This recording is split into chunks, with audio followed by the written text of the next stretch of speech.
welcome to this week's episode of the Making It in Asheville podcast. Each week, we sit down with an Asheville entrepreneur, small business owner, creator, community leader, and we ask them what they are making and how they are making it in Asheville. I'm your host, Tony Bertaccio. 2 years ago, just under, my wife and I moved to Asheville. And leading up to that move, we were not sure what we were going to do. We had an idea. Let's interview people who are making it and see what we can learn from them.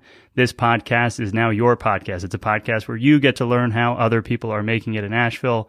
We build community, and we try and support the community with meaningful stories of Asheville's inspired workers and community leaders. And this week, I am so pumped to introduce Meherwan Irani of a whole number of cool restaurants and more in Asheville and beyond.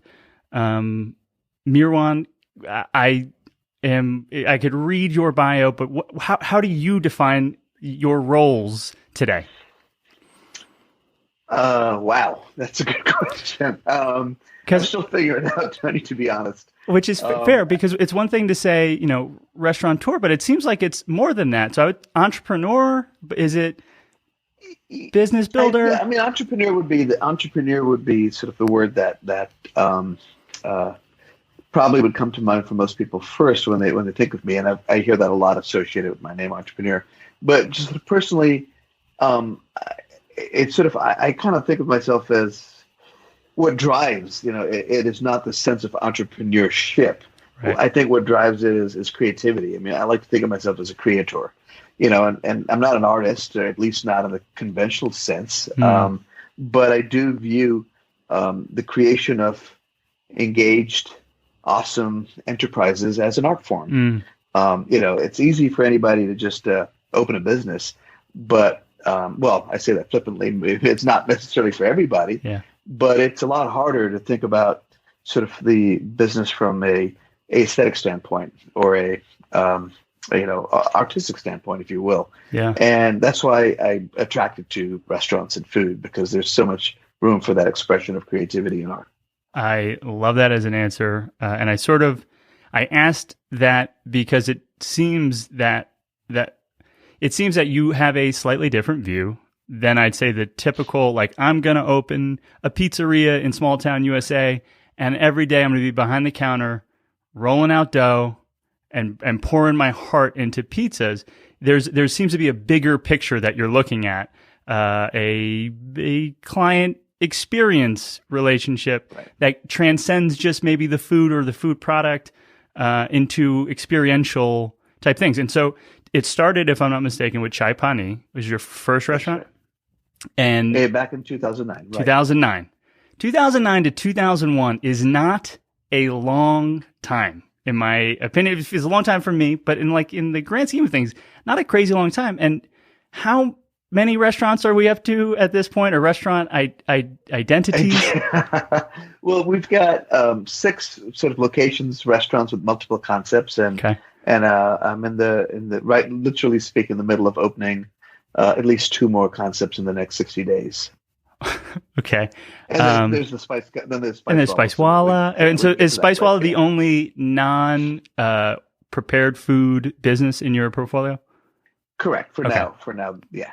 I love that. Okay. And so what I'm hoping to do, we've interviewed some chefs. We've interviewed a couple of restaurant owners. I am fascinated by what's happened in the last 12 years of growth for you.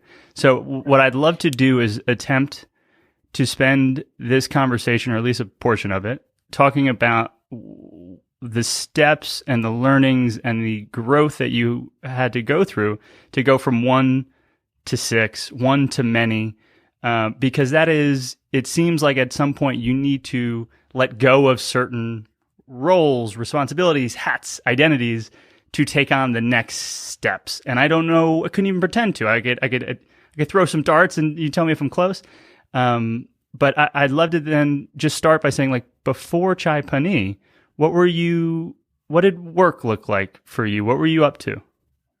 Yeah, I had a pretty long journey to Chai Pani. I imagine. It's worth noting that I was 39 when I opened Chai Pani, and it was my first culinary, enterprise of any kind. I'd never even prior to that, worked professionally as a cook or professionally in the restaurant business. I mean, we've all waited tables in college and done that. So let's see. My journey started, when I left India to come here to go to graduate school.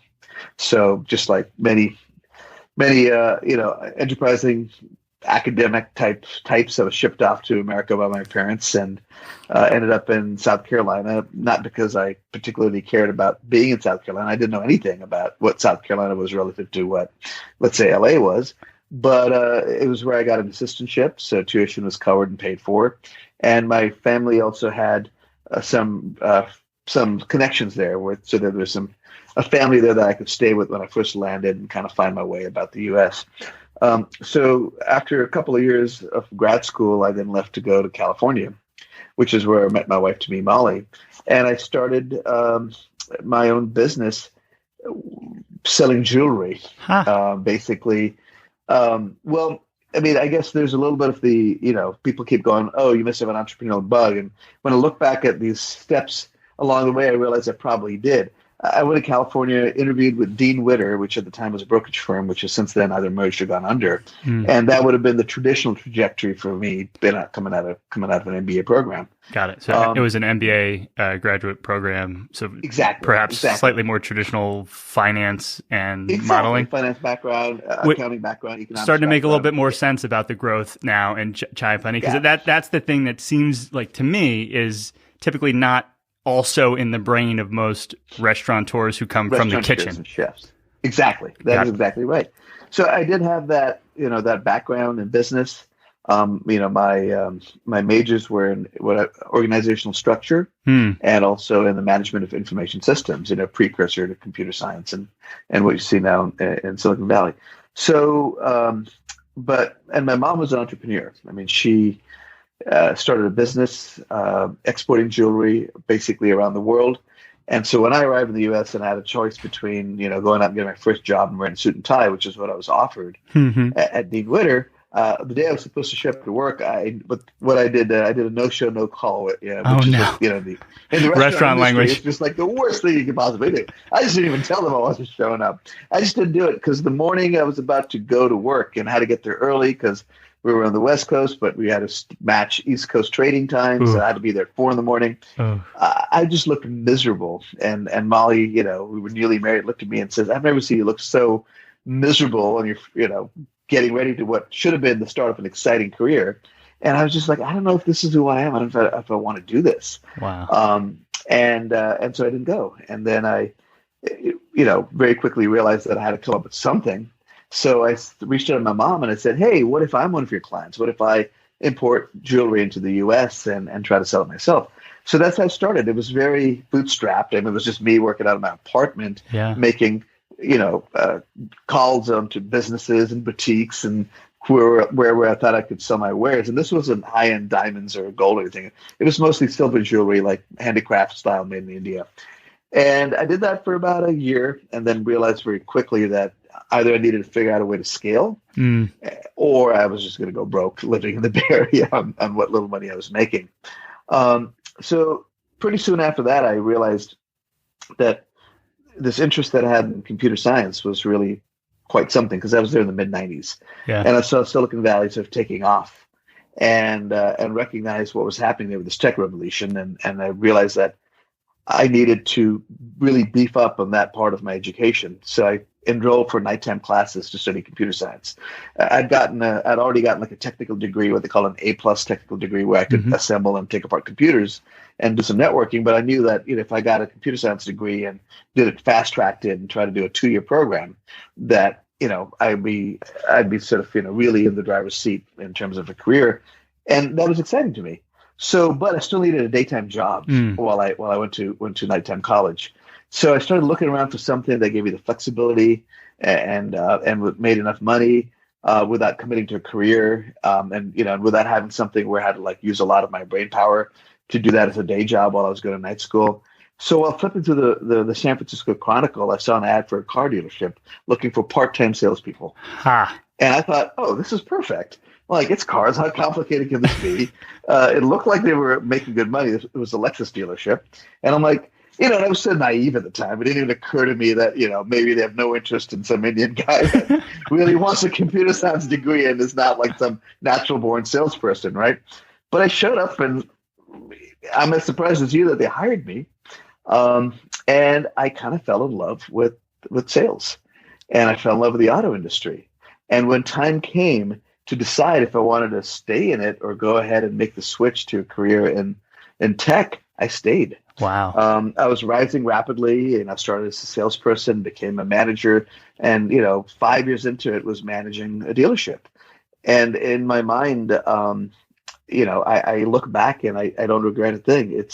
I feel like the combination of a business degree Mm-hmm. and specifically really focused on how organizations are structured, not just for the sake of organization, but for all the sake of growth and human resources and how people stay with companies and what keeps employees hanging around longer with a particular company versus other. The combination of that, the ability to sort of think very, non-linearly, which is what a lot of sort of tech programming is about, Mm-hmm. combined with it ended up being a 9-year career in the auto industry, working for Lexus and Mercedes, arguably two of the great retail brands Sure. in that space, luxury retail brands that truly understand consumer behavior, psychology, buying patterns, and the fact that if you just need a car, you're not going out there to buy a Mercedes. You're buying it because of how it makes you feel. Right. It's an experiential purchase. I feel like all those were the perfect mix of things I needed when I finally decided I wanted to be in the culinary industry and open a restaurant. So the things that you assume you need, a background in food and beverage, sort of like an education and how to cook. To me, those are secondary, actually. Like in my mind, those are far easier to figure out and learn how to do. Right? I mean, our restaurant, the industry is full of people that started as dishwashers and end up as renowned chefs. Right. So I figured, well, you don't need a formal education for that. But the part that you need the formal education for that helps you really understand how to run a business well, I kind of already had. And the piece that really allows you to create an experience for your customers that's not just about the food experience, but it's about a holistic surrounding of how you engage with us and how we engage with you.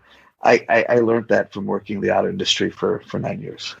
Wild. So this is part of the story that I've not heard or seen, and I love that do you think that in the moment you were aware of how this like jumbo of different experiences was coming together to make like kind of a perfect thing?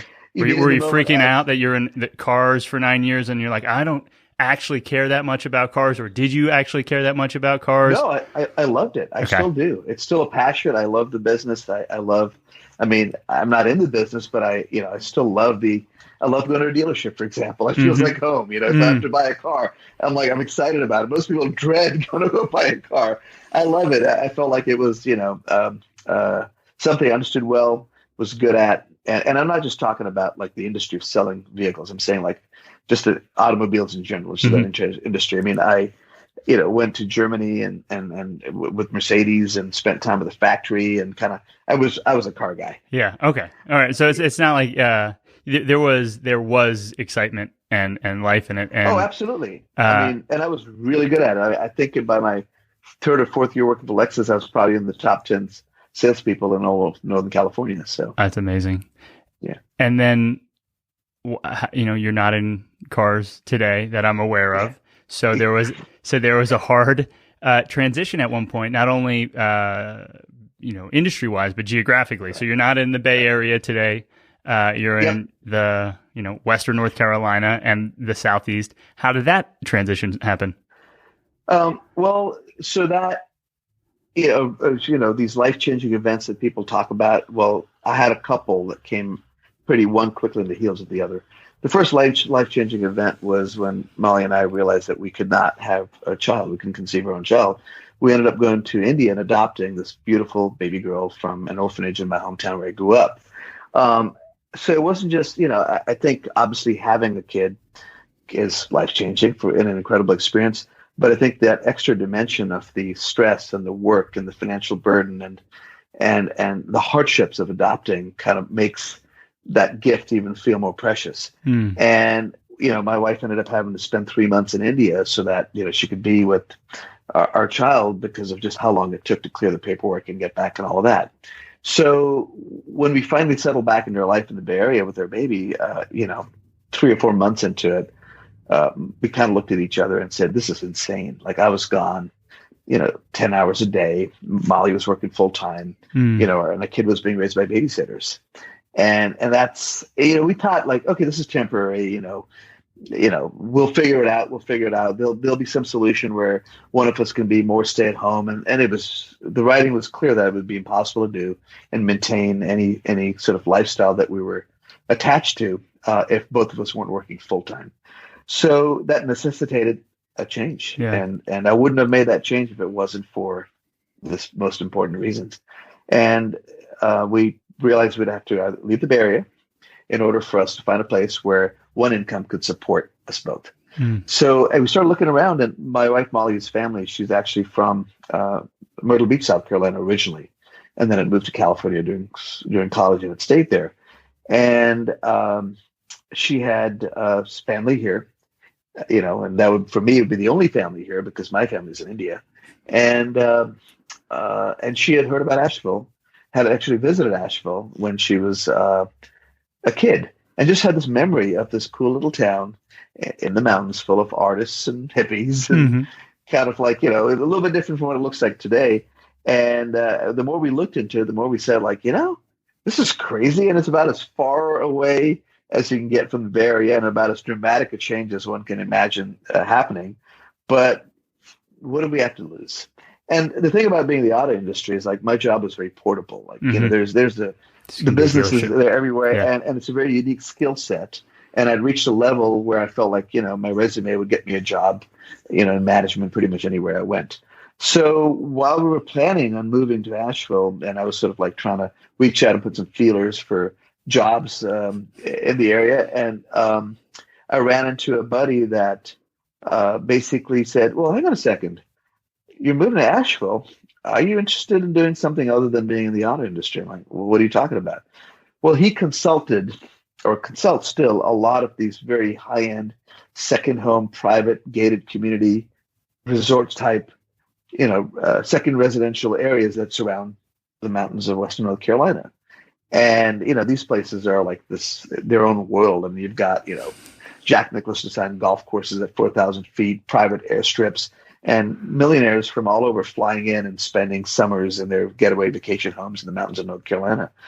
And he said, "I can get you an intro into that industry if you're interested." I'm like, "Why would I switch careers to go from this to that?" And he said something really, again, important that has stayed with me as a lesson. He said, "It's the same people. It's the same concept. It doesn't matter what it is you're selling. It's just about the fact that you're able to engage, connect, and offer an experience. Whether it's a high-end car or a high-end piece of real estate or a high-end home, it's the same idea." And he was absolutely right. So I said, and then of course he showed me how much people make in that industry. I immediately went like, "Okay, sign me up," right? So I kind of wandered into a job lined up in Asheville. I mean, and started working in the development side of things, sales and marketing for these developers. And bounced around in a couple of places because it took me a little while to figure out there were mature communities where the opportunities for sales were far fewer in between, and then there was up and coming ones, and there was a boom happening between 2005 and 2008, and these things were popping up like mushrooms everywhere. So I finally found the place where I got in, and again did phenomenally well. I mean, I had just an incredible year in 2007, made a record amount of money, and then 2008 happens. Yeah, and less people buying second homes in 2008. Oh, less? It went to zero. The development where I was working at in 2000 and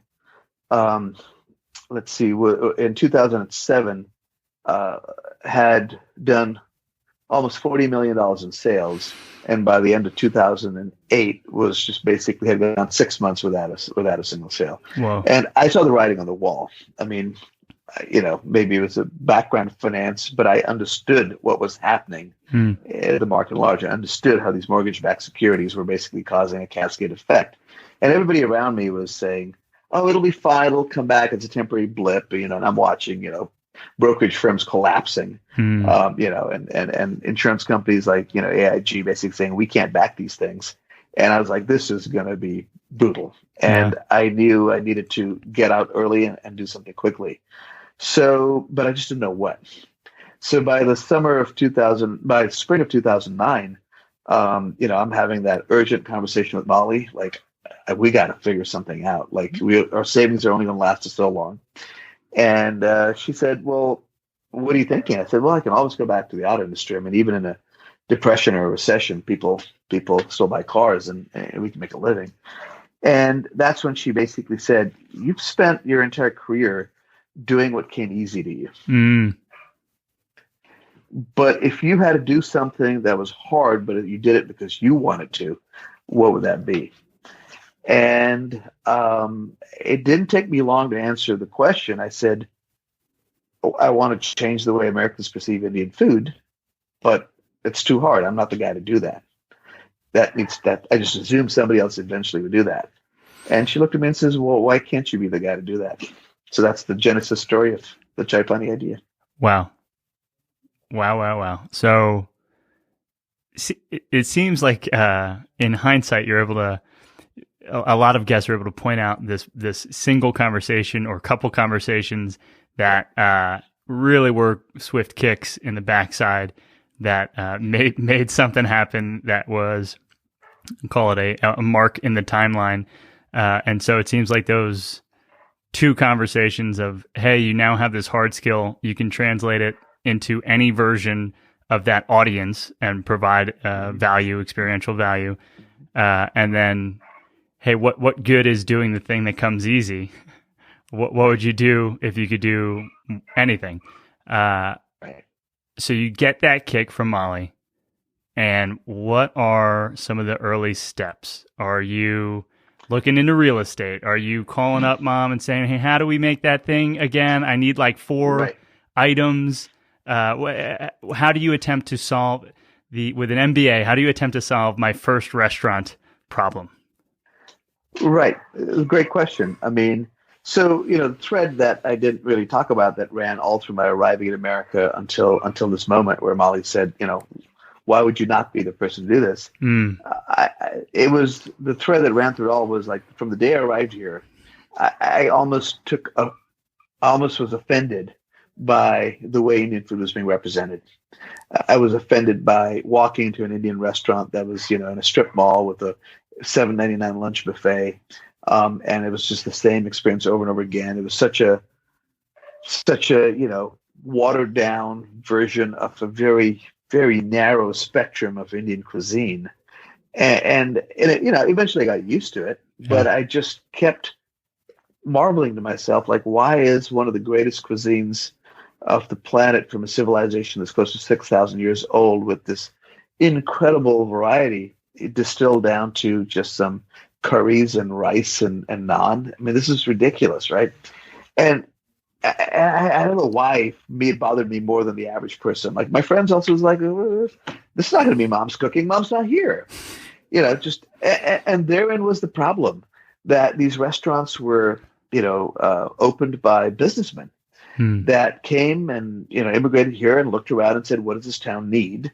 Okay, it's got a motel, it's got a gas station. And I know I'm stereotyping a little bit, but that's kind of probably what it was like during that first generation immigrant, wave that came in America. It's like Indians looked within their communities to try to figure out, like, okay, well, if my cousin's got the hotel and my, brother-in-law's got the gas station, like, where's my opportunity?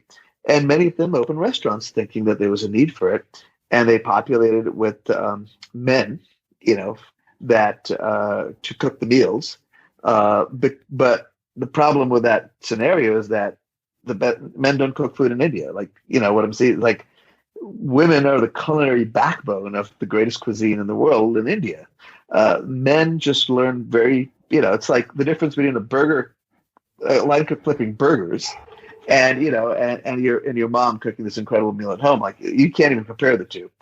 Um, so, so yeah, back to you. First thing I did was like, I gotta call my mom. If I'm gonna do something that changes the way Indian food is approached in America, I need a mom here. I need a mom in the kitchen, like right now.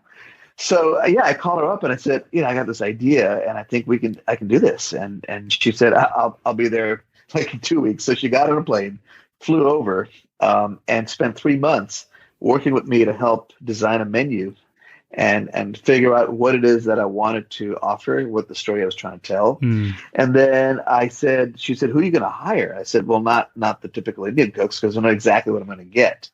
She said, well, I was like, we hire Americans. She's like, can they cook this food? I'm like, absolutely they can. If you're here to show them and me how to do this, we can do this.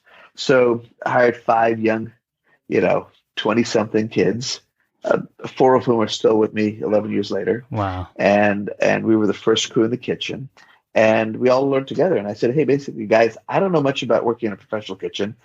You don't know much about Indian food. Together, we'll teach each other. We got this. We got this, right?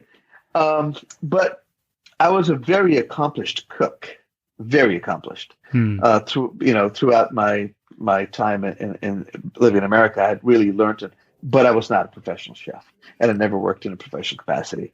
So the skill set was there. I just now had to translate it to a professional environment and a restaurant.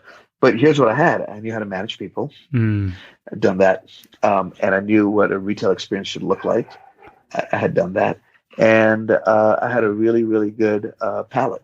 And most importantly, kind of like, I had this real sense of, if you build it, they will come, and a real confidence in that. So, yeah. I love that. And I remember reading or hearing at some point that the name Chai Pani is specific. What does it mean? And I believe it's part of the story that you're also telling through the food. Correct. So chai means tea, or the Indian style tea, which is brewed with milk and sugar and sometimes spices like cardamom. And pani means water. And the words together basically symbolize a form of hospitality first. It's got multiple layers. Because when somebody shows up at your house in India, and quite often people just pop in, it's just part of the culture. Like, nobody calls and makes a date and then sets it all up. Like, you'll be in the middle of the afternoon and suddenly there's a knock on the door and your neighbors have showed up just for a visit, And the first thing you do is you offer them chai pani. Like, the head of the household, my mom would come out of the kitchen with water for everybody and chai. That's like the first thing you do. And along with that are always a handful of small snacks, like little, like here you put some cookies and maybe some potato chips in a bowl. In India, we'd have our equivalent of that. So it signifies hospitality. It's the first thing you offer a guest when they walk into your home. Then it also signifies going out for it's like a light, almost like tapas style snack in between your major meals. So let's say, you're meeting up with a friend after work. In the US, you'd be like, hey, you want to go grab a drink or a beer at the brewery? In India, it'd be like, hey, you want to grab some chai pani on the way home? And you're just basically stopping by a street hawker or a stall or a vendor, having a cup of chai, maybe a little street snack, and just, the closest equivalent of that is the folks going home, in Rome at the end of a work, they may stop by exactly, and just have an espresso or something in the evening on the way home. And then the third thing it denotes is a small bribe, because all of India is sort of fueled by small bribes that just grease the wheels, right? This is separate from the high-level corruption, which it's its own art form, right? But literally, to get anything done, just because usually public servants are so poorly paid in India. So if you worked in the public sector, government, cop, this, that, the other, like, the pay is just horrendously poor, right? So the only way half these poor guys can make a living at all is small little bribes, almost like favors. So you randomly get pulled over, you give the guy 20 rupees. It's not a ticket. It's just a little chai pani bribe, right? You're trying to get, some paperwork somewhere. You're trying to get, the banker to stop what he's doing. And it greases the wheels. And it's a little something, a little bread and water, right. A little something and for you. It's not enough for anybody to go out there and make a living off it. Yeah. But it's enough for them to go get a cigarette and a cup of chai and a little snack on the street. So it's called chai pani money, right? So those are the three meanings of the name chai pani. And I loved them all. Because, it denoted hospitality. It denoted that casual little like, hey, let's just pop in for a snack. And it was also funny because it really was like a lifestyle, right? Like this little irreverent tongue in cheek, and Indians love it. They love the name because they get it immediately. Yeah. That's awesome. And so I want to spend time, in this first restaurant, and then also try and understand what needs to happen to go from opening to opening another location or opening a separate project, because now there's a couple different things that I know come down the pike in the story of your entrepreneurship in the Southeast. One is multiple concepts. The other is multiple cities. The other is, fundamentally like different, not food service. Business. And so I would love if we could somehow hit all of those. But when you think about the first restaurant project, Chai Pani 1.0, what milestone, what goals were you setting for yourself in that business? Did you always think that you're going to build an empire? And I'm using that word, not you, right? But build an empire, or were you like, one restaurant, we do this well enough, like we have a quality of life that's hard to beat?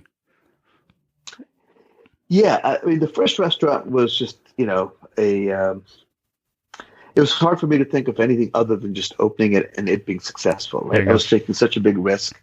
It was such a departure from what I've been doing. And like Molly said, like do the thing that's hard, but that'll bring you the greatest joy. And that's what it was. But in the back of my mind, of course, was like, this needs to work economically. I need to be able to take care of my family. Like I need to provide a living for myself and for my family. Even if you're taking a step back, it's worth it if we can build this out into something else. I would say maybe within less than 30 days of opening, I suddenly realized that this wasn't just about me taking care of my family. My family had just expanded to include, the 10 or 12 odd people that were now working for me. Like it's that startup, that early, startup when a small group of people get together and are trying to do something that they can feel is remarkable. That's how it felt like, And as we kind of plowed through that first year, and we're all working this hard, in the back of my mind was this constant sort of chatter saying, what happens after 8 months of working this brutally hard for everybody here, 10 months, 12 months. And I could kind of tell what would happen, which happens all throughout our industry. People would leave, not because they didn't love you anymore, not because they didn't like what they were doing anymore, but they would see very quickly, like, this is it. I'm a great line cook, but Meherwan's not going anywhere. So it's not like I'm going to own this place one day or work my way up the ladder. A great front of house manager, like, what are they supposed to do next? And I started by the end of the first year. Well, the another sort of, moment that really helped solidify my thinking was when we recognized that Chai Pani had the potential to no longer just be a, cool, hip little downtown eatery, but was capturing people's imaginations at a larger scale. And it was that New York Times article, that and at the end of her first year, that kind of made us go like, whoa, we're getting attention from, the big city, and getting this kind of write up and people coming from now out of town and coming and telling us, we read about you and we came to Asheville to try you out. It sort of opened my eyes to, like, I don't think I just opened a small eatery here. I think I've opened up something that is capturing the public imagination, and I'm onto something. That we could do this again. This is replicable. And the two of those ideas sort of really collided, where I remember, I think it was like in October or November, where I sat down with our small team and I said, hey guys, I just want to let you know that we're probably going to be stuck doing this for a while, but here's our path out of doing the same thing over and over again every day until we burn out. We're going to open another restaurant. I don't know where yet. I don't know what it's going to look like, but I want you to know that's what we're working towards. Mm. Because I really felt like they needed something to work towards in order to make how brutal the business is, to put up with it, and how little everybody was making back then, including myself, right? So the nucleus was in place for the idea that we're going to open a second restaurant, and then pretty much from there, it became a process of extrapolation that the bigger we grow, the more amazing people we're going to attract. The more amazing people we attract, the more opportunities for growth we need to give them. And I just didn't want to, lose anybody that I felt like like my best friends are at work. So to have somebody leave would feel like, losing a friend that just decided to uproot themselves and move somewhere else. What started off by, we started growing by design. It became a virtuous cycle to this idea that, the more amazing people we have, the more it's possible for us to grow. And that growth brings more amazing people in, and sort of took off from there. I love that. One of the things that reminds me of is the concept of, you ask two masons what they're working on. One might say, I'm laying bricks as straight as I can. The other says, I'm building a cathedral. It makes sense to try and tell the masons on your team that we're working towards a cathedral here. Like we're creating something that's going to bring pride and honor to the family forever. Right. And then the concept of growing a business to give the role players opportunity for growth is a really special way of looking at it. And I had not heard that as an answer before. That's special. And I just want to reflect that back to you. I think that's really cool. Yeah. I mean, I tried reading up on it. I tried, found a couple of books on how do you grow by design for your team, not and there wasn't a lot out there on this idea that, you grow to provide opportunities for your team. I mean, it seemed like that was opportunities for your team were sort of a natural outcome of growing, but it was never presented the other way around. Like maybe growing is a natural outcome of trying to think of opportunities for your team all the time. And in the restaurant business in particular, that's just really hard to find. I mean, we're renowned for one of the highest turnover businesses out there. Sure. And it's also, it's almost cliched that the average person basically works in the restaurant business as a transition, a place to be, a quick way to make money. But nobody comes into it and becomes a dishwasher or waits tables other than, hey, I'm out of college or whatever, or I'm on break and need a job.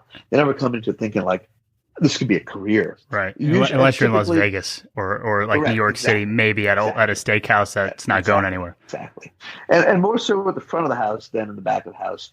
In the back of the house, you will definitely find folks that are trying to find a place where they can grow themselves and build a career, but usually with the goal of, well, maybe one day I can own my own place. But in the front of the house, which is where the most engagement is happening with your customers and with your base, is where it's got the most turnover, which hurts you the most, because how do you manage a high level of engagement when you just have this constant turnover?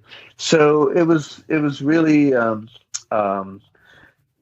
to solve that problem to a certain degree, I essentially try to open my team's eyes to say, just because you're in the kitchen doesn't mean you can also not work in the front of the house and be an amazing server. And just because you're a server doesn't mean you can't also be an amazing line cook. Like nobody, we all ended up in these roles accidentally, but there's no invisible line that divides somebody from the front of the house ever.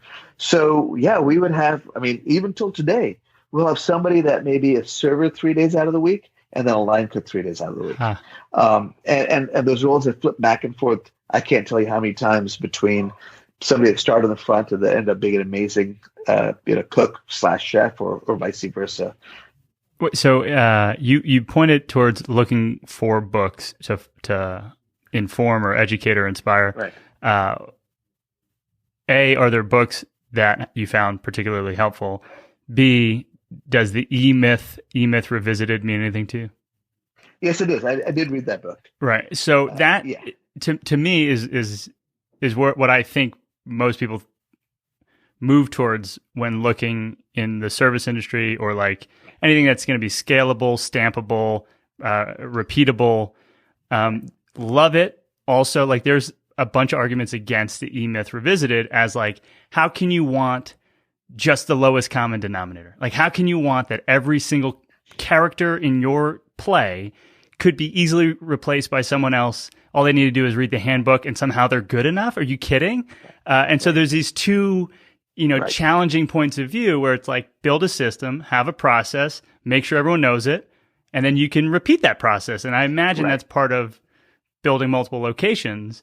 But what you're talking about is, how can I honor like each person and allow them to get what they need and what they want from this business? And they seem to challenge each other, at least a little bit. Right, they do. I mean, and I read that book carefully, and in the beginning, it did inform a lot of the way I was trying to set up systems. When I was opening the restaurant, I kind of read it actually within the first few weeks. Somebody handed me that book and said, "You're opening a restaurant here, or read this." Right, huge, and this idea of like, wow, create processes and manage the processes so that you don't have to manage the people.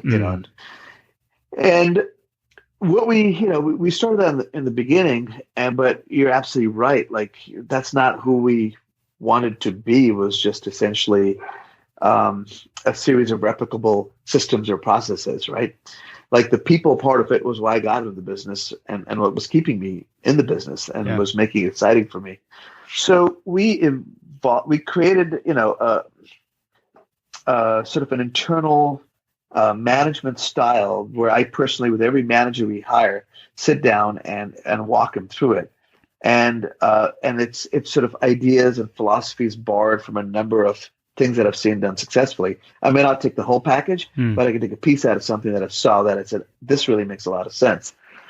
So books that inspired that along the way were, Simon Sinek. I mean, I love his stuff. And that first TED Talk he gave, was an eye opener for me. And then, so that's a start with why to the listeners at home. Start with why, exactly. Yeah, and the golden circle of we're not selling microchips and bits and processors. We're selling songs in your pocket, and we want to change the world as a mission. Okay, start with why.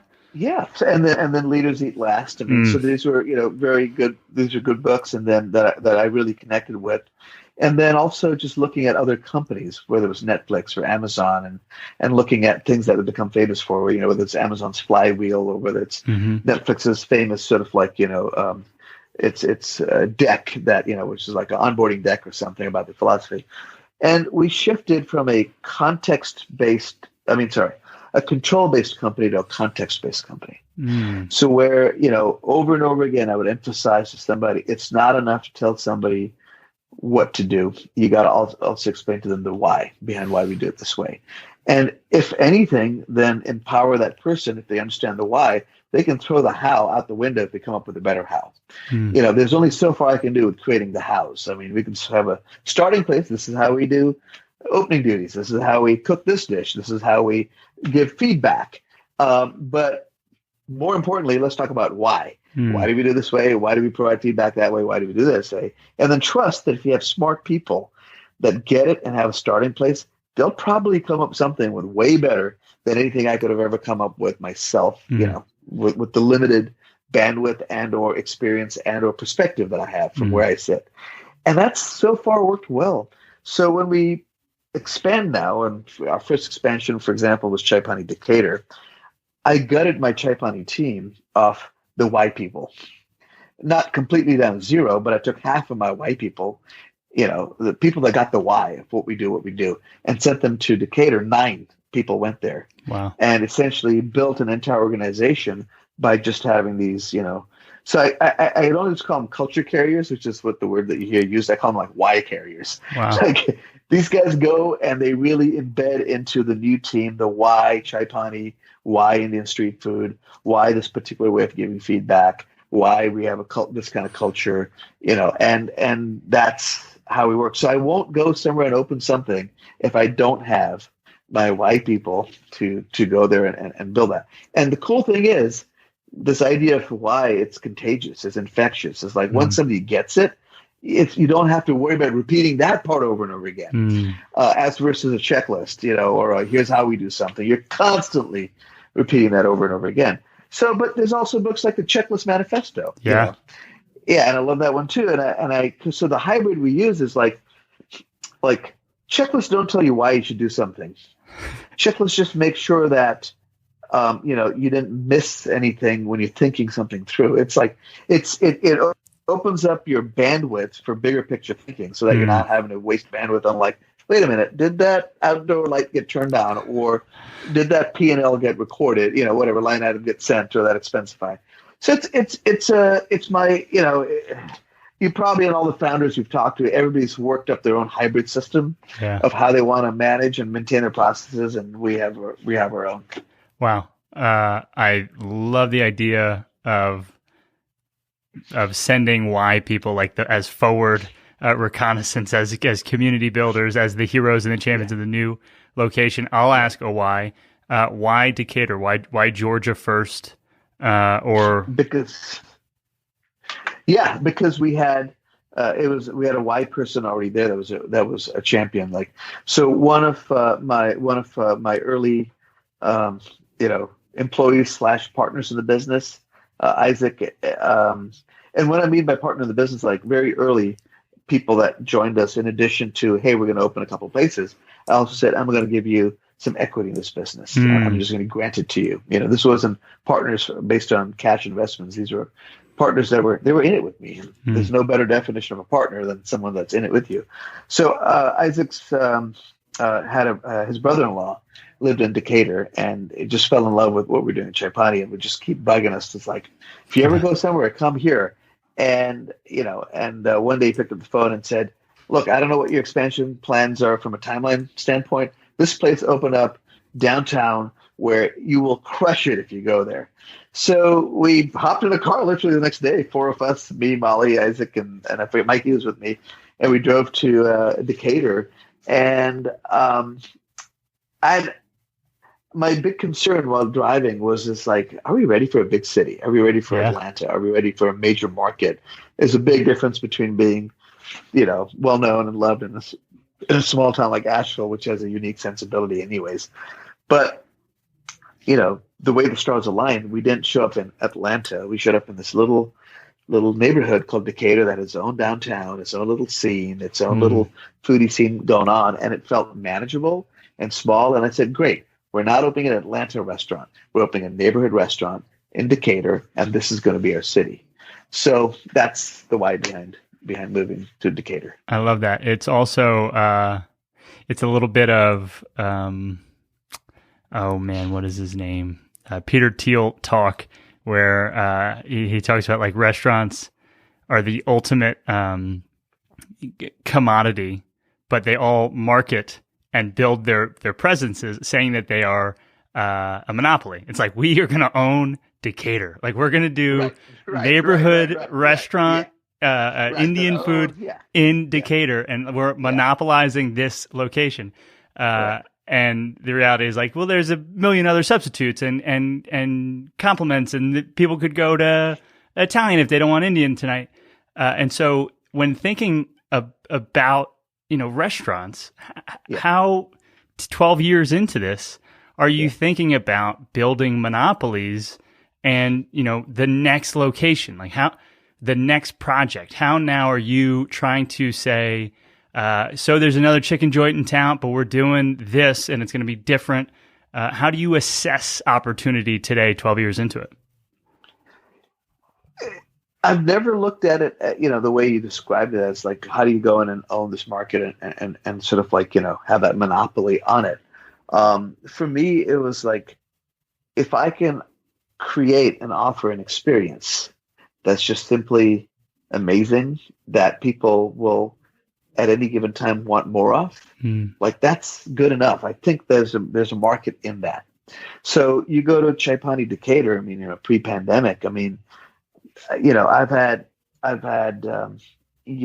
second generation Indian 20-somethings, or third generation sometimes, come to me and say, like, for the first time in my life, like, I was able to take my college friends, my high school friends, whatever, to an Indian restaurant and just be like so proud that, my friends were like, this is the coolest place. Like, you guys have such, just because culturally, it's usually, if it's Indian food, it's either some white tablecloth, freaking posters on the wall that look like the tourism board put them up there and sitar music in the background, or it's some dive in a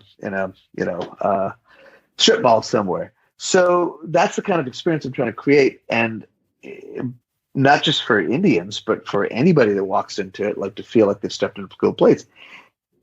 It's a pretty big pool of people out there that are into cool experiences. I don't need to own the Indian restaurant category. I just need to basically I'm not even owning the experience category. I mean, I feel like what makes a city amazing is having multiple experiences like that available to you. And we just want to be a really vibrant part of one of those experiences that somebody seeks out, whether it's for a date night, a special occasions, or just a fun, quick bite, or to meet a friend. It's like, I've used this analogy at Chai Pani often, especially in the early days. I said, look, man, when two people, what's the first thing you do when somebody comes to visit you from out of town that you haven't seen in a long time? You probably want to take them out for dinner somewhere, or for a drink, right? Or you invite them to your house and cook them a special meal, but outside of that, you want to take them somewhere, right? So there's an experience happening that a family or two people or lovers or businessmen already want to have. So the experience that we provide needs to enhance that experience, not replace it, not get in the way of it, right? But so many people go out without having an experience already lined up, and then the place serves as the experience, right? Oh my God, we had such a great time. But the truth of the matter is, like, that's a smaller section of the marketplace to me that I care about than the people that are like, oh my God, you're from out of town. Like, where's a place where I can take you where we can have this amazing time together? And then it's made even more amazing by this environment we're in, whether it's a quick bite downtown or whether it's a 3 hours at Chai Pani with sort of Bollywood music and the lights and the dance. So that's what I said. I said, and the restaurants and the businesses that are successful at not, replacing someone's experience that they're trying to have over a meal or connection or getting together with a friend or families in town and overwhelm them with what we're trying to do, that's the space I want to live in. So that's the best way I can describe how we try to curate and create a restaurant. And for somebody, their experience is like, you're downtown. I mean, you're 3 blocks from my office. I just want in and out. Great. We're not going to get in the way of that experience either. Right? We're going to help you get in, and we're going to help you get out. So it's very bespoke. It's very customized to and I tell my team all the time, pay attention to why these people are sitting at your table. Don't just assume it's because of the food. And don't just assume it's because we're Chai Pani and then a hankering for Indian food. Dial into why they're really there. Because it ain't just because of us. There's something always going on other than that. And I said, and the people are like, well, I don't want to get, like, how do I engage with folks who know I don't want to be hokey and say, hey, what brings you to town today, and so on and so forth. I'm like, exactly. I said, but you lean into when things are going right, lean into when things go wrong. So guaranteed on any given night, you're going to have 400 F-ups, right? Somebody got the wrong food, waited too long, something was wrong, blah, blah, blah, blah, blah, undercooked, overcooked. It's going to happen. And instead of constantly retreating from that and trying to basically build, like a line of defense against that, I said, lean into it, because only when something goes remarkably well or remarkably badly can you have a real engaged moment with somebody. When someone's kind of upset because their food took 40 minutes, that's the first time they're being real with you. We're getting past the pleasantries. How you doing? My name is Meherwan. Welcome to Chai Pani. I hope you guys are having a great day. These are just transactional formalities. There's no relationship. There's no basis for a relationship between you and that customer. But if he's mad because something went wrong, now you have a basis for a relationship that you can build on. And I said, you seize those opportunities. And when we do it well, the people that we pissed off the most are now like the best friends with, because we lean into those. And then on the flip side, if you go, if you have an incredible positive experience and lean into that too. And, we keep this little guest book by the door. It's just, you wouldn't even notice it if it wasn't there. And I flip through it like almost once a week just to see what people are saying. And that to me is my little litmus test for whether we're doing this experiment I'm talking about well or not, because the emotional outpouring on a page sometimes, I'll get choked up by just like, whoa, we made somebody feel this way by just being in this humble restaurant where nothing costs more than $14 in the menu. It's like, that's how somebody felt about it while being here. Cool. And I look more for how somebody felt than what they tell us how the food tasted. Because, yeah, we can make a great meal. I'm not worried about that. But how do they feel while they were here? That's what I'm looking for. And if it starts just being all about how the food tasted, then we're not doing something right. So that makes a lot of sense to me. That's the best I can explain. How do we own anything in any market? And I that all you're checking a lot of mental boxes for me. I'm thinking a little bit of setting the table with Danny Meyers, right? Yes, so absolutely. Like thinking about those moments where you can, radically overachieve or change someone's experience in like a order of magnitude from where it just once is huge. Just to that point, I mean, we were heavily influenced by Danny Meyer's book. I mean, it's a phenomenal book. And I would say the evolution of me for that takeover from the book is like what Danny's trying to do is anticipate people's needs, right? And he's become a master of that. And I realized that, where I want to be is we can never anticipate what anybody ever wants. So it's more or less about anticipating it and more about like, how can you be in the moment with somebody's needs, like in an authentic way? So it's two ways of looking at the same and two sides of the same coin. Yeah. I'm just trying to be in the moment because I believe there's an authenticity to that is even greater than when you anticipate someone's moments. Yeah. There's something I've seen where they say that the number one way to increase a tip size, tip percentage, is you drop mints when the check hits the table, and if anyone on the table touches a mint, when you go to pick it up, you drop a couple more, because you're like, and you wink at like whoever ate a mint, you're like, these are for you, whatever, and then they remember that. And that was just like, it's a small little nothing, but it's like, I see you, I take these, throw them in your purse, whatever it is. And it's a human moment, and that's not anticipatory. That's just the response, see what happened and do the thing. Yeah. I mean, one last little anecdote to this part of the story is, when I worked for Lexus, they sent me to a seminar that with the head of Ritz-Carlton at the time, French guy. God, I can't remember his name. Anyways, wow. But he really had this amazing little speech he gave, and he was talking about customer service and the Ritz being legendary for customer service.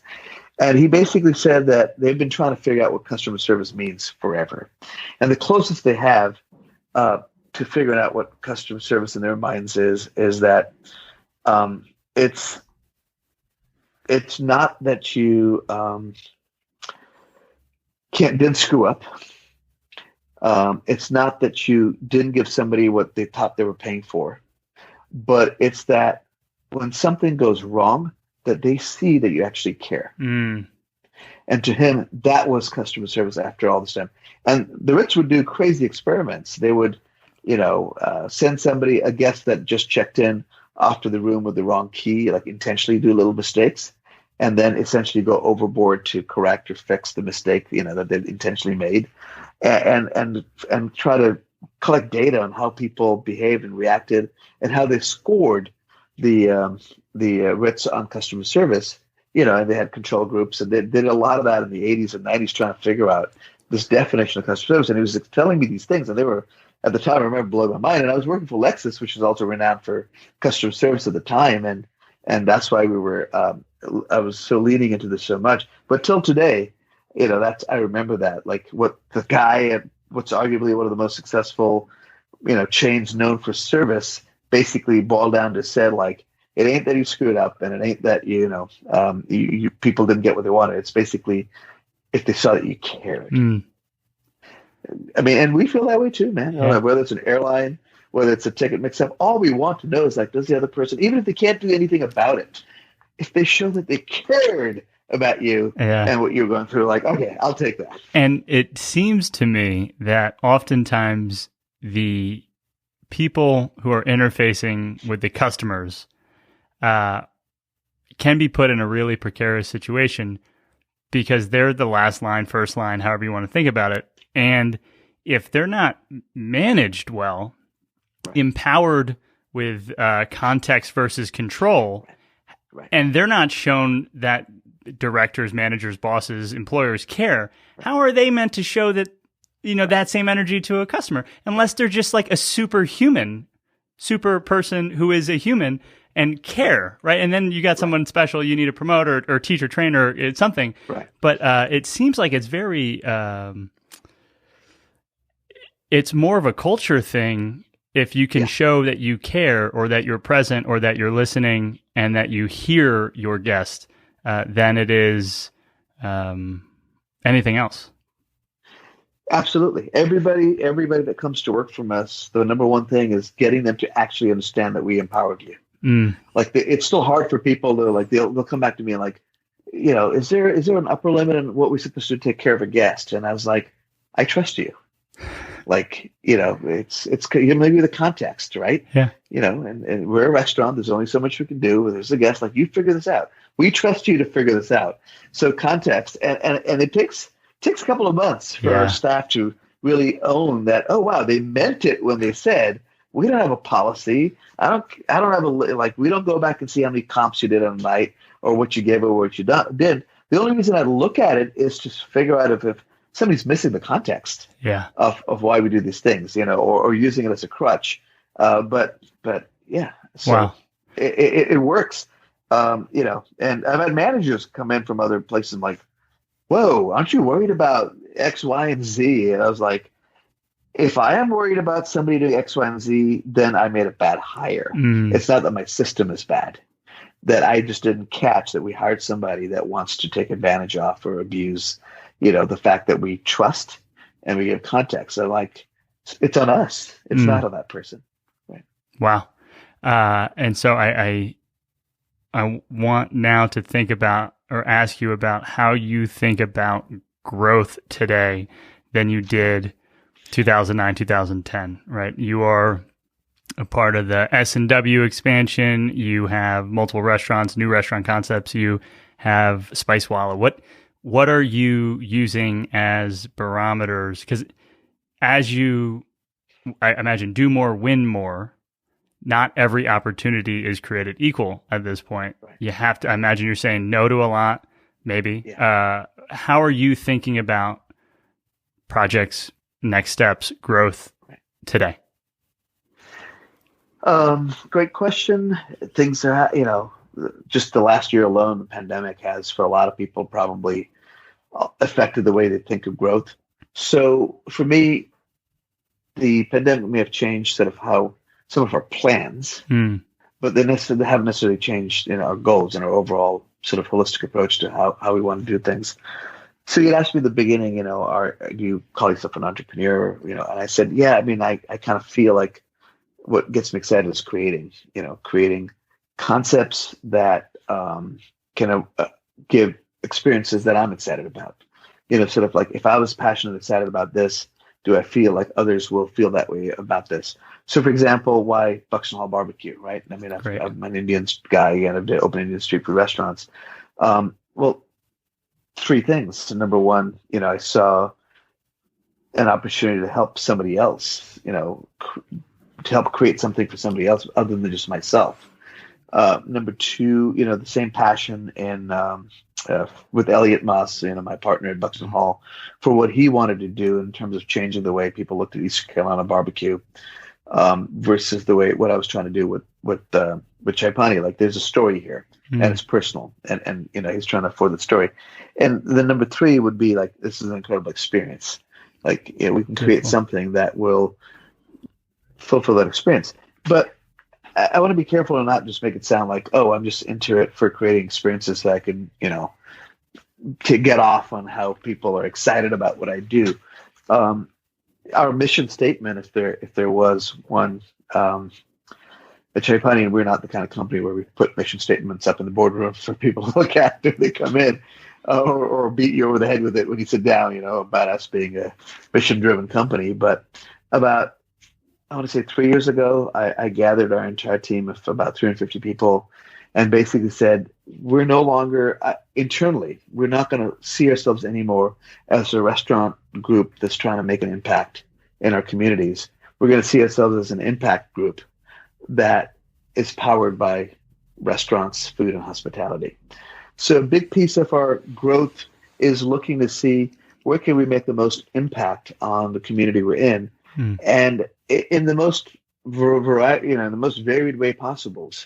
It doesn't have to be, it's only about charitable giving or supporting an initiative. Yeah, all those are there. I mean, we, for example, believe so much in that, like, pre-pandemic, every Wednesday was a give back night where every member of our team, anybody on our team, from a dishwasher, to a general manager, can say, hey, I have an organization that I believe deserves care and attention. And we say, great, you're empowered to create a collaboration with them so that we can create a give back night and give back a percentage of the proceeds on a Wednesday night to that particular organization. So the more we did that, the more I realized, like, that's what I really want to do. So growth, so that, and it's all part of the same cycle. So even helping our team members grow, it's positive impact of the community you're in. When a dishwasher can one day be, the chef de cuisine of the kitchen, that's positive impact. It changes, so much. And it's what's that old saying, a butterfly flaps its wings on one continent and there's a typhoon in another. I really believe in that. I believe in the small things done that can make huge impact. So don't go out there and try to change the world in a fell swoop. How about just take care of that homeless guy that sleeps in front of your door every night? Help him. And you never know where these seeds you plant, what they'll do and where they'll go and what could happen. And that's our approach to that impact, is small, easy, quick, manageable chunks instead of large, grand gestures. Because I honestly believe the small things can lead to much bigger things than us trying to go out there and make a grand gesture. We're not big enough to make a grand gesture that big. So growth to me now, post-pandemic, it's even more urgent that I lean into where does our community and our communities need that help. And for me, community isn't just, it's starts with the people that work for me. So for example, I just last week, we had done this at the beginning of the pandemic, announced an emergency fund for a team where, if there was something that was just not covered by unemployment or insurance or whatever, like the falling through the cracks thing that happened to people, especially when at times of stress and economic stress. So we created a fund for that to just take care of anybody that could have fallen through the cracks, so that we didn't have to go out looking for them, that they would come to us. And that's how I looked at it was. And then we just did the same right now, because we're reaching the end of what's been a really hard winter. And I'm worried that there's just people falling through the cracks that I can't see. And what can I do to where they can then see me instead of me looking for them? And we created a fund like that.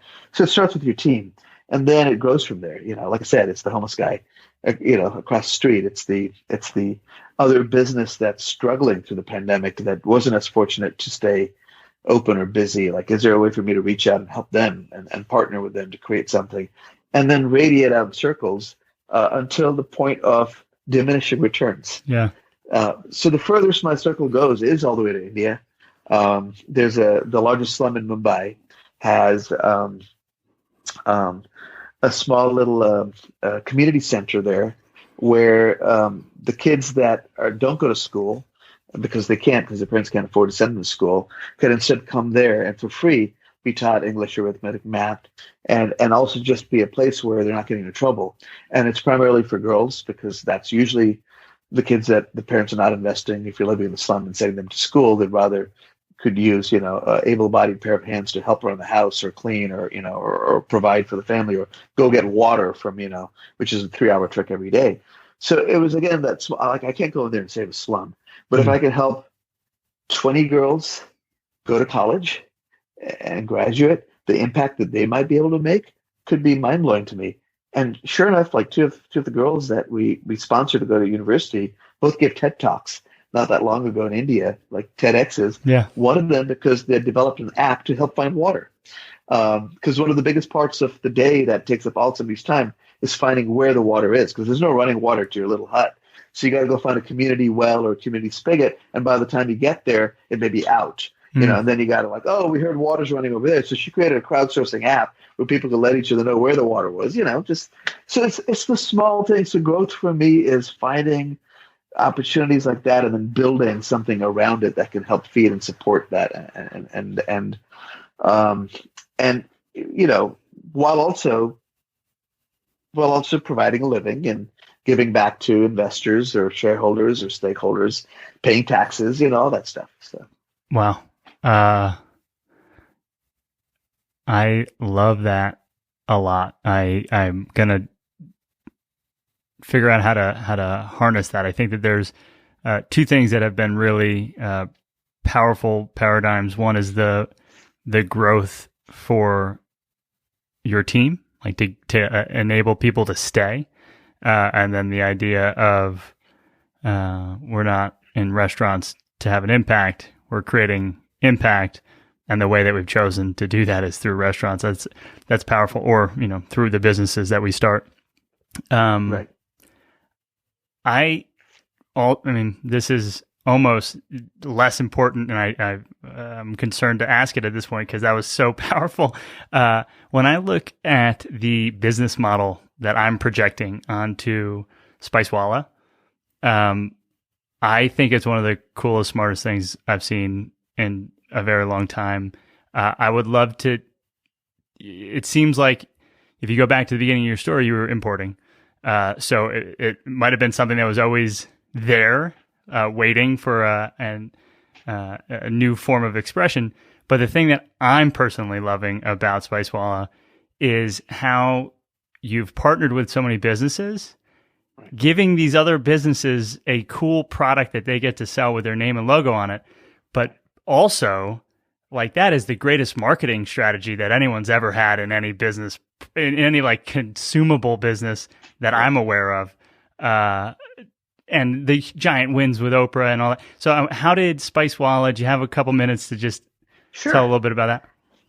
Yeah. So it was a very accidental business. But when I say accidental, if you create this synergistic flywheel of, of ideology and concepts and community and impact and food and hospitality and how you want to manage that, it's always remarkable to me, like the stuff that gets thrown off, so to speak, off of there that turns into these great little ideas that you can do. So, as I was sort of gaining a little bit of renown in the culinary community, if you will, I started doing a lot of collaborations and meeting up with chefs and doing dinners together and sort of all this kind of stuff. And inevitably, we'd find ourselves in the pantry of some chef looking at their spices because, and just comparing like what the spices we bought to cook with versus what they carried. And sort of, jokingly, I'm like, oh my God, like this stuff is like, where did you get the stuff from? Like, well, from a supplier, from my broadline supplier. And I could see where the gap was. The gap was that the broadline suppliers, the Cisco's and the PFGs and the, all these different companies of the world, that US Foods and whatever, they kind of, try to, like you said, cater to the lowest common denominator, where, some confluence of price and availability fits everybody, right? And to specialize in something over and above that just takes a lot of resources and willpower and the feeling you had a market. But one of these companies, it was called Southern Foods. They're a local sort of Carolina-based food delivery company that we dealt with, and we liked them a lot because they really specialized in local purveyors. So if you wanted to find a local cheesemaker in, let's say, Winston-Salem or somebody, chances are that you go to Southern Foods and they'd carry that line. They kind of prided themselves on that. The owner of the company at the time came to me and said, hey, it's funny. I don't know what you've been doing out there, but I'm having more and more chefs and restaurateurs asking me if I carry this and I carry that. And when I when my rep says, well, what made you want to do that? Well, Meherwan was by, and he cooked in our kitchens, and he had this amazing coriander, from India. How come you guys don't carry it, right? So we were sort of joking about this, and he said, but no, seriously, like, could you advise us and consult us on helping develop this more upscale, more sort of, comprehensive line of spices for the small percentage of our customers that do want that? And I'm like, why are you assuming it's a small percentage of your customers? And he goes, well, it's not everybody's familiar with the spices. I'm like, they're not familiar because partly you guys, like, they're all, it's not a desire. Everybody wants better food. Yeah. So you, as the purveyor, it's your job to present to your customers the best option at all available. Like you're doing it with, you talk, a great game with the cheese program you guys have, or the produce, or the fact that you carry this specialty line of, pork from this one company. Do the same with spices. And I guess I must have impressed that upon him, because he circled back a few months later and said, would you be in a position to be that person for us, be that purveyor, if you will, that supplies us? I'm like, whoa, this is a whole new ballgame. But again, I saw there again, like, if we do this right, and if we can figure this out, there's an opportunity for restaurants to actually produce better food. And isn't that a good thing? Isn't that in line with who we are as a company and as a business? And maybe I start this, but then hand it off to somebody else, and maybe the industry grows, and maybe, somebody else figures out that there is a market for a higher quality of spices. And bear in mind, we're not talking about grocery. I mean, anybody can go to a grocery store and have a great variety of spices. Even 3 years ago, when we started the company, I'm talking about chefs that prefer to buy from their distributor because it's convenient. They're not going to the grocery store to buy, spices or order them online from these more boutique companies. They're just looking for a all-in-one solution. So I said, okay, I'll do it. Again, just having some, more bravery than sense sometimes when I jump into these things.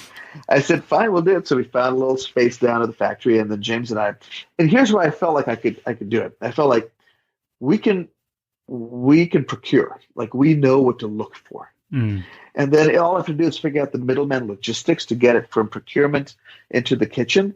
Well, I've got this company that's willing to do the distribution part of it. Yeah. So really all I'm doing is procuring. And the other thing I understand is repackaging. Like, what does a chef in a kitchen look for, literally down to the shape of the jar, and how big or how small it would be. So, for example, if you're going to sell every spice in a one-size-fits-all jar, you're going to have a chef that buys 32 ounces of, let's say, black pepper and goes through it in a week, but then also needs a little bit of clove, but gets 32 ounces of it, and then it's going to sit in his kitchen for 4 years. Yeah. Right? So I'm saying we are going to offer a chef-based solution of spices to chefs, and they're going to thank us for, like, oh, thank God, like I could buy this in this size and this in this size, and there's a company out there that's willing to put the effort in, that's not catering to the lowest common denominator when it comes to size or price. And that's how it started. And that was basically most of 2018. And then by early 2019, folks started coming to us and saying, hey, I heard about you through blah, blah, blah, blah. These are individual customers. Can I just pop by and buy some spices? Do you ship? And I'm like, no, we just got jars this big. I don't have anything I can sell to you. I mean, we were literally putting stuff in small little sample bags and handing them out to anybody that stopped by the factory. And I started thinking about it. I'm like, well, everybody isn't the same true even on the retail side? It doesn't everybody, if you open their drawer, have paprika they bought 5 years ago? Or longer. A bottle of clove powder, or longer, right? How old are these bay leaves? Right, exactly. So it's not a question of access. Like, you can go to the store and buy something fresh every week. We do it with chicken, we do it with produce, we do it with all this thing, but we're not in spices. So in my mind, I set out to form a spice company because there was a shortage of access to spices, but because there was a shortage of the education and information and the culinary credibility behind it. And I felt like I had that because of the restaurants. So it was this perfect confluence. It felt like I'm sitting perfectly at the intersection of having the culinary credentials to say, this is how you're supposed to do it, because I'm not just a spice purveyor, and also having the supply of it, saying, yes, I am also a spice purveyor. I can fulfill both needs in the marketplace. I can explain to you why it is that you need to buy whole cumin and toast it and grind it at home instead of buying this powdered stuff and putting it in a drawer. So the retail part of Spicewalla literally started with an education campaign. Like, we were going to weave that storytelling into every tin that we sold. We were going to pick up the phone and call you after you received your paprika and tell you everything. Like, that's how idealistic we were. Like, we're going to create an ecosystem that if you buy a spice from us, you're going to be, your cooking's going to be better. Your family's going to love you even more. I mean, we wanted to change, your approach to how you felt about cooking at home and give you that confidence in the kitchen, right? And then the pandemic hit, and it's like the intersection of both of them was just like a rocket ship taking off. Wow.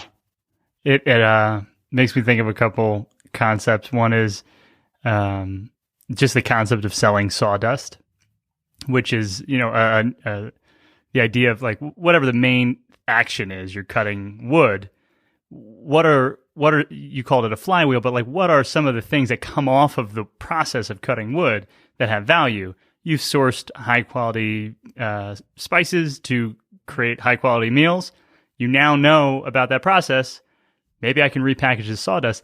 And that is also true because the original like Ford Model Ts, I think, were the impetus for the original Bridgestone saw cubes. The idea, like what is now, oh my goodness, I'm blanking on the word, but coal and like the easy start fireplace coal, like you would grill with, it came out of a Ford factory, right? Like that was. I didn't know that. Yeah, and I'm doing a bad job. So the link to that story will be in this episode show notes. Sure. But there are all these great examples of products being the byproduct of something else, and something else, like the 3M Post-it sticky note, where the glue was just too weak to do anything other than yeah, absolutely. And this really felt like it. It was but the cool part is like it's not just a byproduct; it becomes the value proposition. This thing that you thought was a byproduct. And as a part of it, I see local businesses getting to be on the logo of some of the Spicewalla products, and to me that is like, what a great way to rise all of the tides. But the reality is, whoever your partners are locally or across the country at this point, I don't know where they all are, every single one of them is now your marketing partner. What a crazy cool growth engine as well.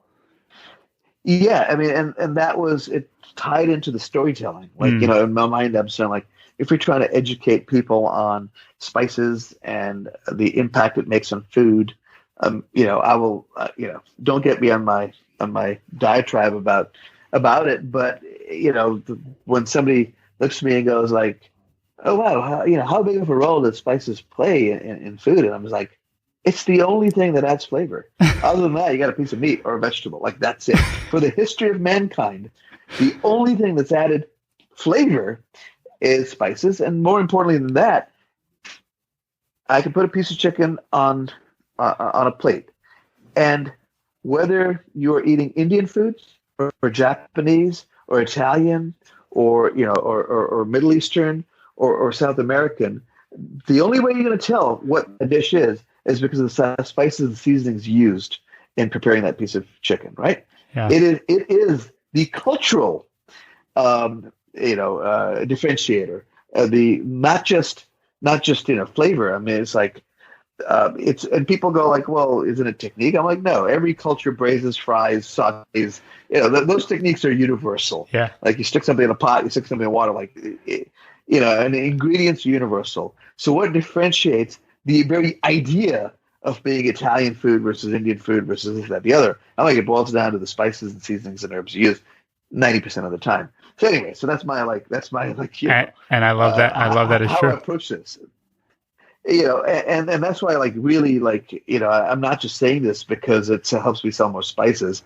I'm saying this open that drawer in your kitchen and take a close look at what it is that you've decided is the quality of what you want to add flavor to your food with and the experience that you want to have.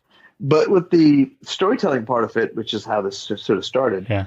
Yeah, exactly. I just thought to myself, are there other businesses which can help me demonstrate what I'm saying right now? Can coriander and French broad chocolate, make somebody go like, whoa? And the reason Spice Wall is in the label is not to demonstrate is as much for the marketing component of it, but as much to demonstrate to somebody that, the quality matters. Mm-hmm. So whether, there's cumin and roots hummus or, all of these, or the spices and some of these beers that we do, it's that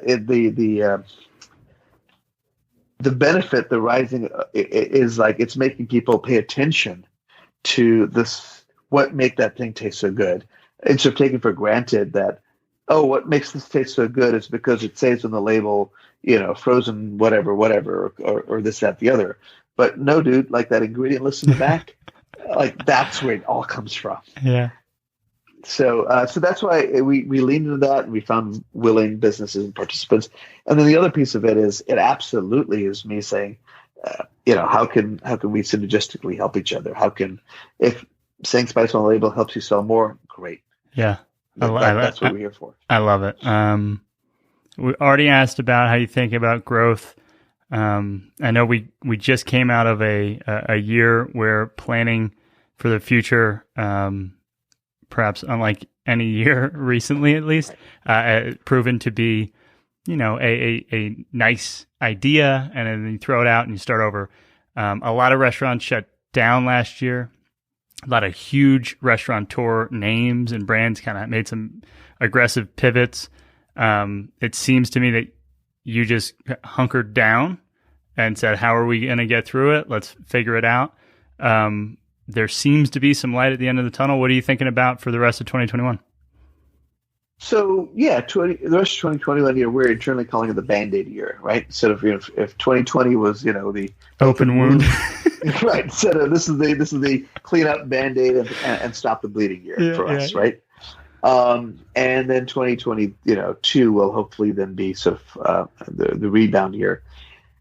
A lot of folks, there's a lot of talk about, is this pandemic going to fundamentally change the business? Is it fundamentally going to change the way people want to buy and eat food? I think I don't. Here's what I'm saying. It may introduce new ideas and new habits and new patterns, but it doesn't take away from anything that's old, as in the reason people want to go out to eat is as old as time. We talked about that. Where do you want to meet somebody when they come from out of town? Sure. Where do you want to celebrate? Where do you want to have a special occasion? Where do you want to propose? All that's going to happen in a food or beverage establishment, right? When you travel, what's the most thing you're excited about the most if you go to Italy or France or Spain, right? It's not like going to the grocery store, shopping, cooking in your apartment. So those things are fundamentally, I don't think will ever change. And it just is a matter of how long does it take for the general population of America to feel comfortable sitting in close proximity, and that's just a function of time for me. So I don't feel like I need to do some pivot for the long term. Sure. I had to do a pivot for the short term, which was to move to takeout and streamline and stuff like that. But what I was able to do in 2020 and now into 2021 is say other opportunities, even in the middle of sort of the slowdown, to future-proof not the growth of the business, and future-proof jobs for employees. So I just recently sent out an email to everybody saying hey, I just want to again reiterate why it is in the middle of a pandemic, when it feels like people's hours are less and jobs are cut and so on and so forth, where we're still looking at expanding. It is to ensure that if something like this were to ever happen again, we have a wider base and a bigger buffer to handle it so that, there's even less concern or fear about anybody losing their jobs or not getting the hours they need, or feeling they have to get laid off. That's why we do it. And also, to continue to do what we do, which is make an impact in the community. So, there are always, there's devastating losses that can happen. And there's also but sometimes, like, if you're thinking on your feet and being smart, opportunities to do something that you couldn't have done if things were going swimmingly well. What I mean by that, like, now more than ever, I feel like developers are desperate for a concept to come in and fill a space that was empty. One of these businesses that did go under. And, it's like, for me in Asheville in particular, like, it's like, I just feel like, if I can do my best to, fill a space that brings light and revenue and income and keeps the community vibrant, then I will play my part in doing that. Like, I don't want to see ever Asheville look like when I first got here, which was a lot of businesses for rent and for lease and available for sale back in 2008 and 2009. So there's a piece of me that says, like, what little part I can play in helping,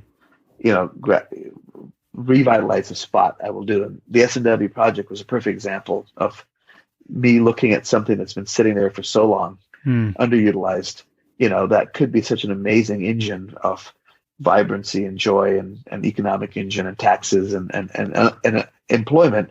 So that's why when, Doug Ellington sort of approached me about helping out with this project, I told him I'll do it as much for the impact it'll have on this town as it will for any opportunity for me personally. It's amazing. And I want to respect your time. And so the last question of today's conversation is a word association I ask most everyone. When you think of Asheville and the word community, what shows up for you? When I think of the word Asheville and, community together or separately? Sorry. Together, yeah. So those two words show up. How do you connect them with a Venn diagram? I would say resilience would be the word that would come to me. I think if you have community, then it's easier to be resilient than when you're doing it alone. I love it. And that shows up in a lot of the projects that you've built. Yeah. Because of community, we're able to be resilient. Yeah. Beautiful. So with that last smaller, more throwaway of questions, if people want to follow along in the story and participate in some of the brands, where are we pointing them? Oh boy, I know. I feel like I need a website or something of my own one day. But I'd say follow us on Instagram. Okay. Just follow. You can follow me at Meherwan Irani on Instagram, or follow Chaipani, or follow Spicewalla, because that's where we do most of the storytelling. Yeah. So it's a fun experience for somebody to follow along. It's not as academic as here's our newsletter, and we'll tell you what we're doing, or here's our company annual statement. But on Spicewalla, I feel like on Instagram, I feel like we get to be who we are, which is fun, playful, irreverent. You'll probably pick up on this if you follow us on Instagram. Like, we take what we do seriously, but we don't take ourselves seriously at all. So that's sort of like how we like to do things. That's a beautiful thing. Well, thank you very much for the time today. It was a sincere privilege. Well, same here. Thank you for taking the time to interview me. As you can tell, I love to talk and I love to tell stories. So it was a real pleasure to do this with you.